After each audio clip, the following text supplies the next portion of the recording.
Kilala niyo anak ko. Kilala niyo rin si Tisoy. Kinuha niya anak ko. At gusto ko siya maibalik. Hindi pa sila nakakalabas ng bayan. Kaya ang gusto ko,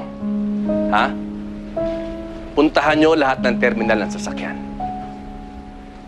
Bantayan niyo maigi ang pier. Hindi dapat sila makalabas. Hindi po ba tayo hihingi ng tulong sa mga pulis, sir? Hindi. Gusto ko ako makakuha kay Tisoy. Kapag nakita niyo si Tisoy, ituro niyo sa akin. Dalhin niyo sa akin.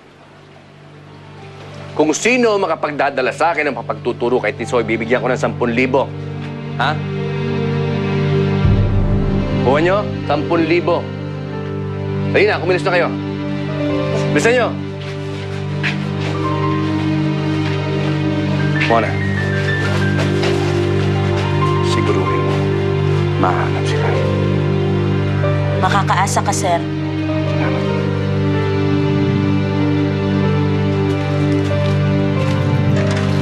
Carlos.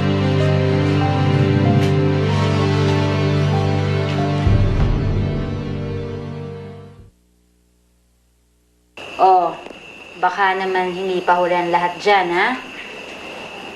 Baka naman pwede nyo pang ibahin yung desisyon nyo. Mga bata pa kayo. Hindi naman sa... Hindi kaya mas mabuti kung umuwi na lang kayo.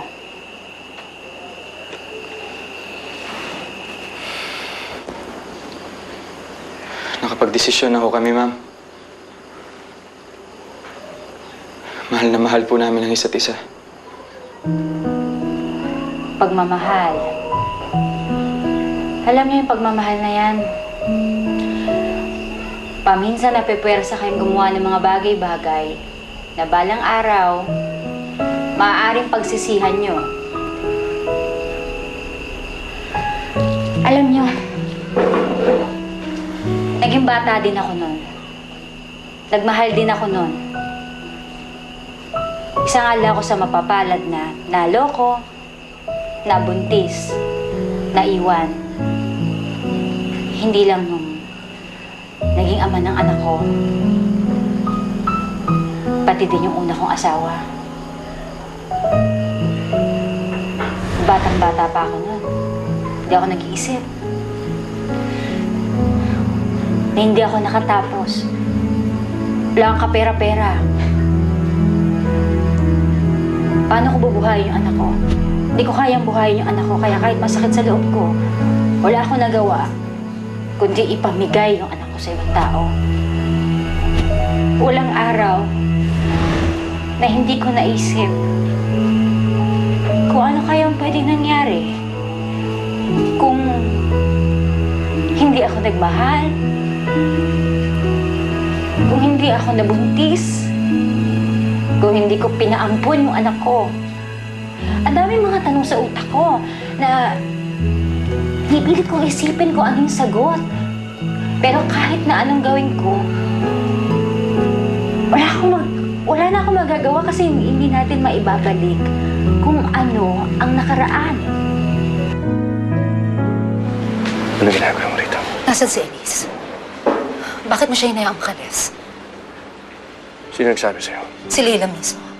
Bakit may hinayaan mangyari to? Bakit hinayaan mo makipagtana ng anak ko? Dapat binabantayan mo siya. Dapat responsibilidad mo na siguraduhin na hindi siya gagawa ng pagkakamaling ito. Anong klase kang ama, Carlos? Huwag mo akong huhusgahan. Si Elise lang ang kaisa-isang taong mahalaga sa akin. Siya ang buhay ko. Huwag mong sasabihin sa akin ang kulang ko sa kanya. Dahil ibigay ko lahat para sa kanya. At handa ako makapatay para sa kanya. Anak ko ang nawawala, Carlos. Lumabas lang siya sa'yo.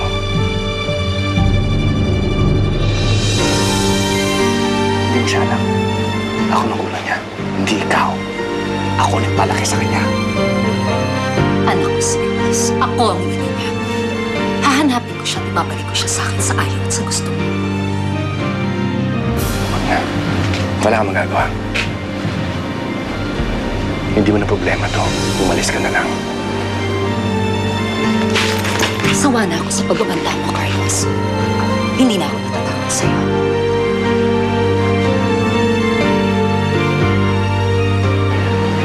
Umalis ka na lang.